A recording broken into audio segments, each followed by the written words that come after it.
Satışını artırmaq istəyən sahibkarlar, yaxın əyləşin, bir məlumat sizlə bölüşəcəm.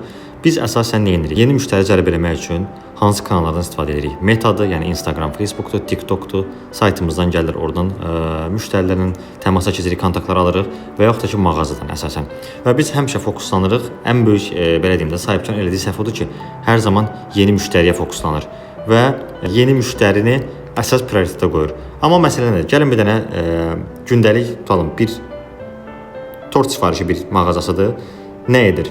Gündəlik tutalım 10 dollarlıq reklam vurur, düzdürmü?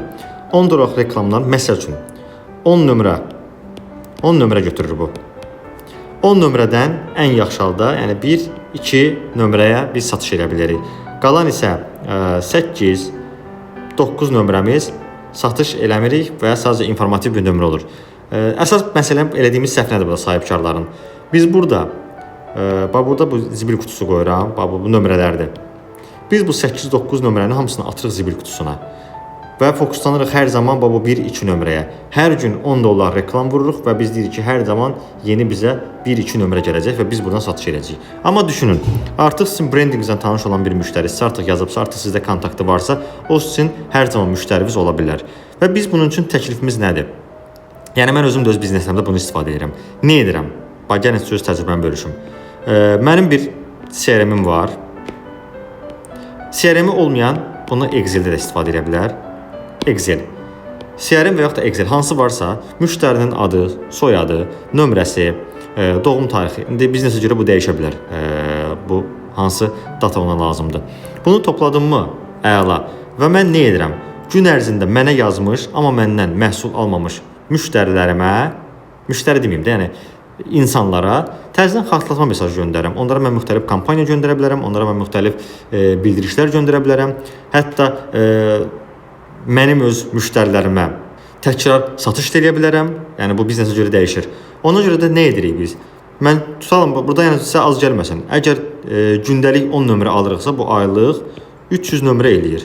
Bu illik 3600 nömrə eləyir. Çünki vur 12-dir. Və biz burada 3600 nömrə kifayət qədər artıq böyük bir nömrə bazasıdır. Və siz burada müştərilərdən hər zaman doğru işləməyi bacarmalısınız. Və düşünün ki, siz bu büdcəni hətta azaltmaqla da siz böyük kütləyə xitab edərək yaxşı məhsul sata bilərsiniz.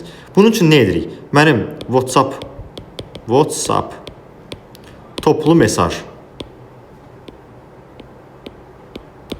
desktop kompüter üçün appim var. Mən ora yükləyirəm bu nömrələrin Excelini və gündəlik bu nömrələrdən hər kəssə, həmin bunlara müştərilər hansılar sata bilməmişəm, onlara fərqli satış kampanyaları göndərirəm. Və sizə deyim ki, çox da uğurludur, çox da yaxşıdır.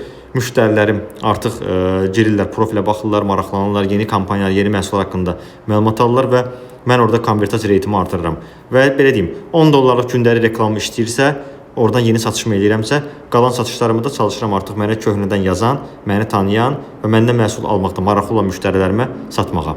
Bu qədər. Əlavə suallarınız olarsa yazın, cavablayacağım.